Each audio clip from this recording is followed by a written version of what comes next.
আজকে আমি আপনাদেরকে করে দেখাবো বাড়িতে বেঁচে থাকা রুটি, বাসি রুটি কিংবা এমনি তৈরি করা রুটি দিয়ে কি সহজেই রেস্টুরেন্টের মতন মাঞ্চুরিয়ান বাড়িতে বানানো যায়। খেতেও কিন্তু অসাধারণ হবে। এটা মাঞ্চুরিয়ানটা বাজার থেকে কিনতে গেলে, হোটেল রেস্টুরেন্ট থেকে কিনতে গেলে প্রচুর দাম লাগে এবং সেটা কতটা হেলদিও হয় না। বাড়িতে বানালে যথেষ্ট হেলদি এবং কত কম খরচে এটা হয়ে যাবে। এই জন্যে আমি দুখানা রুটি নিয়ে নিয়েছি। এটা বাসি রুটি হলেও অসুবিধা কিছু ছিল না, এমনি রুটিও ভালো, এমনি রুটিও আপনারা নিতে পারেন। দুখানা রুটি নিয়ে নিয়েছি আর দেখুন গ্রেটার দিয়ে আমি রুটিটাকে গ্রেট করে নিচ্ছি।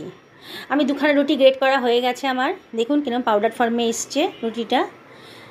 এটা আপনারা মিক্সি দিয়েও করতে পারেন, মিক্সি থাকলে পারে ছোটো ছোটো টুকরো করে কেটে নিয়ে মিক্সিতে দিয়ে দিলেও এরকম পাউডার ফর্মের এসে যাবে রুটিটা, আরও তাড়াতাড়ি হয়ে যেত। এবার নিয়ে নিয়েছি 2 টেবিল চামচ মতো দই। এবার আমি দইটাকে একটু ফেটিয়ে নিয়ে আমি ওই রুটির মধ্যে রুটির যে পাউডার ফর্মটা আছে তার মধ্যে দিয়ে দিলাম, দিয়ে ভালো করে মিশিয়ে নিচ্ছি। দেখুন ভালো করে মিশিয়ে নিচ্ছি, ভালো করে মেশানো হয়ে গেছে। দেখুন রুটিটা কতটা নরম হয়ে গেছে, একদম নরম হয়ে গেছে কিন্তু। এবারে আমি নিয়ে নিয়েছি দুখানা আলু, আগে থেকে সেদ্ধ করে রেখে দিয়েছিলাম আলু দুটোকে। এবার আমি আলু দুটোকে গ্রেটার দিয়ে গ্রেট করে নিচ্ছি। দুখানা আলুকে আমি গ্রেট করে নেব। দেখুন আমার গ্রেট করা হয়ে গেছে।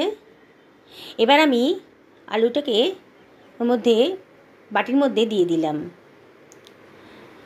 দিয়ে এবার দিয়ে দিচ্ছি 1/2 টেবিল চামচ মতো হলুদের গুঁড়ো। এবার দিলাম 1 টেবিল চামচ মতো জিরের গুঁড়ো, 1 টেবিল চামচ ধনের গুঁড়ো, 1 টেবিল চামচ মতো লঙ্কার গুঁড়ো, আর দিয়ে দেবো খানিকটা ধনে পাতা কুচি। একটা পেঁয়াজকে কুচি করে কেটে রেখেছিলাম সেটাও দিয়ে দিলাম, কাঁচা লঙ্কা কুচিও দিয়ে দিলাম, দিয়ে দিলাম প্রয়োজন মতো নুন, দিয়ে দিলাম 2 টেবিল চামচ মতো কর্নফ্লাওয়ার, বাইন্ডিংয়ের জন্যে কর্নফ্লাওয়ারটা দিলাম। এবার দিয়ে দিলাম ম্যাগি মশলার প্যাকেট। ম্যাগি মশলা যদি আপনাদের না থাকে তাহলে আপনারা চাট মশলা ইউজ করতে পারেন, না হলে আমচুর পাউডারও দিতে পারেন। দিলে টেস্টটা কিন্তু খুব ভালো লাগে। আমার কাছে ম্যাগি মশলা ছিল, আমি দিয়ে দিয়েছি। এবার আমি সব কিছু একসঙ্গে ভালো করে মিশিয়ে নিচ্ছি। বন্ধুরা দেখুন এটা কত সস্তার মধ্যে 2টো রুটি দিয়ে পুরো পরিবারের জন্যে একটা মাঞ্চুরিয়ানটা তৈরি হয়ে যাচ্ছে। এবার আমি হাতে একটু তেল মাখিয়ে নিয়েছি, নিয়ে গোল গোল বলের আকারে গড়ে নিচ্ছি। আমি সবগুলোকেই গোল গোল বলের আকারে গড়ে নেব। হাতের তেলু দিয়ে গোল গোল করে বলের আকারে গড়ে নিচ্ছি। মাঞ্চুরিয়ান বলগুলো আমার রেডি হয়ে যাচ্ছে। দেখুন আমার বলগুলো সব রেডি হয়ে গেছে। এবার আমি কড়াইতে বেশ খানিকটা সাদা তেল নিয়ে নিয়েছি। তেলটাকে কিন্তু যথেষ্ট গরম করেছি, হাই ফ্লেমে রেখেছি। এবার বলগুলোকে আস্তে আস্তে ওই তেলের মধ্যে দিয়ে দিচ্ছি ভাজবো বলে। হাই ফ্লেমেই রাখতে হবে, নালে কিন্তু বলগুলো ফেটে যেতে পারে। এবার দেখুন আমি তেল নিয়ে ওপর দিয়ে ছড়িয়ে দিচ্ছি যাতে ভালো করে ভাজা হয়ে যায়। একটু ভাজা হয়ে গেলে আমি ফ্লেমটাকে মিডিয়ামে করে দেবো। দেখুন আমার লাল লাল করে ভাজা হয়ে যাচ্ছে, কালারটা কেমন চেঞ্জ হয়ে যাচ্ছে।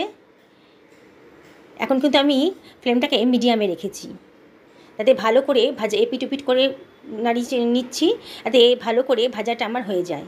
এবার স্ট্রেনার দিয়ে আমি তুলে নিচ্ছি। একটু তেলটা ঝরিয়ে ঝরিয়ে আমি তুলে নিচ্ছি, নিয়ে বাকি বলগুলোকেও আমি এইভাবে সব ভেজে নেব। প্রথমে হাই ফ্লেমে দেব, তারপরে মিডিয়াম ফ্লেমে এপিট ওপিট করে নাড়িয়ে নাড়িয়ে ভালো করে ভেজে নেব। এইভাবে সমস্ত বলগুলিকে আমাকে ভেজে নিতে হবে। আমার সব বলগুলি ভাজা হয়ে যাচ্ছে, আমি একটা পাত্রের মধ্যে তুলে নিচ্ছি। আমার সমস্ত বলগুলি ভাজা হয়ে গেছে। এবারে আমি ওই তেলের ভেতরই দিয়ে দিলাম দুখানা পেঁয়াজকে কেটে রেখেছিলাম, একটু মোটা মোটা করে কেটে রেখেছিলাম, সেটা দিয়ে দিলাম। দিয়ে এই 1 মিনিট মতো নাড়াচাড়া করে নিচ্ছি। এবার দিয়ে দিলাম একটা ক্যাপসিকামকে লম্বা লম্বা করে কেটে রেখেছিলাম, ক্যাপসিকামটাও দিয়ে দিলাম। আর এখন হাই ফ্লেমে রেখেছি, দিয়ে একটু নাড়িয়ে নিয়েছি। নিয়ে এবার দিয়ে দিলাম প্রয়োজন মতো নুন। এবারে দিয়ে দিলাম 1 টেবিল চামচ মতো লঙ্কার গুঁড়ো।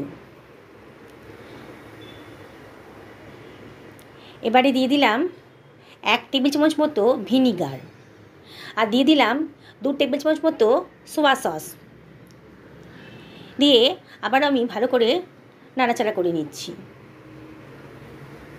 দেখুন বন্ধুরা, আমার কিন্তু পেঁয়াজটা অনেকটা নরম হয়ে গেছে, আর কালারটাও অনেকটা চেঞ্জ হয়ে যাচ্ছে।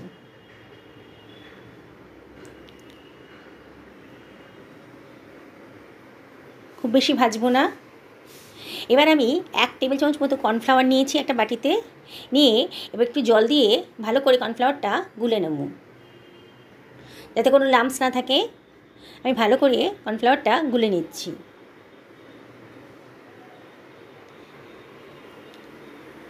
দিয়ে এবার আমি এটা দিয়ে দিলাম। দিয়ে গ্রেভিটা একটু ঘন মতো হবে, তাহলে কিন্তু খেতে ভালো লাগে। বন্ধুরা, কত সস্তায় রেস্টুরেন্টের মতন এত দামি জিনিসটা বাড়িতেই তৈরি হয়ে যাচ্ছে। আমি দিয়ে দিলাম 1 টেবিল চামচ মতো টমেটো সস। দেখুন কালারটা কত সুন্দর এসেছে। এবার আমার ভেজে রাখা মাঞ্চুরিয়ান বলগুলো আমি দিয়ে দিয়েছি। গ্যাসের ফ্লেমটাকে কিন্তু এখন লো করে দিয়েছি। এই 1-1.5 মিনিট মতো একটু নাড়াচাড়া করলেই আমার হয়ে যাবে। কত সুন্দরভাবে বানানো হয়ে যাচ্ছে। আর বাসি রুটি তো লোকের বাড়িতে থাকেই, সবসময় কিছু রুটি তো নষ্টই হয়। আর না হলে আপনারা এমনি রুটি দিয়ে ওইটা তৈরি করে ফেলতে পারেন। খেতে কিন্তু সত্যি অসাধারণ হয়। আর অত দামি জিনিস বাড়িতে যদি কত সস্তার মধ্যে বানানো যায়, তাহলে কেন শুধু আপনারা হোটেল রেস্টুরেন্টে গিয়ে এই দামি জিনিসটা খেতে যাবেন। দেখুন আমি সার্ভ করে দিয়েছি। এবার একটু ধনেপাতা কুচি দিয়ে দিলাম গার্নিশিংয়ের জন্যে, দিয়ে দিলাম একটুখানি লঙ্কা কুচি, আর দিয়ে দিলাম একটুখানি সাদা তিল। দেখুন সাদা তিলটা দেওয়ার পরে দারুণ সুন্দর কিন্তু দেখতে লাগছে। এটা কেউ বলবে না যে রেস্টুরেন্ট থেকে আনা হয়নি। দেখতেও যত সুন্দর হয়েছে, খেতেও কিন্তু অসাধারণ হয়েছে। দেখুন আমি তুলে দেখাচ্ছি, কেটে দেখাচ্ছি আপনাদেরকে কতটা নরম হয়েছে। বন্ধুরা, আপনার বাড়িতে এটা ট্রাই করবেন। ভালো লাগলে লাইক করে জানাবেন কেমন লাগলো। বন্ধু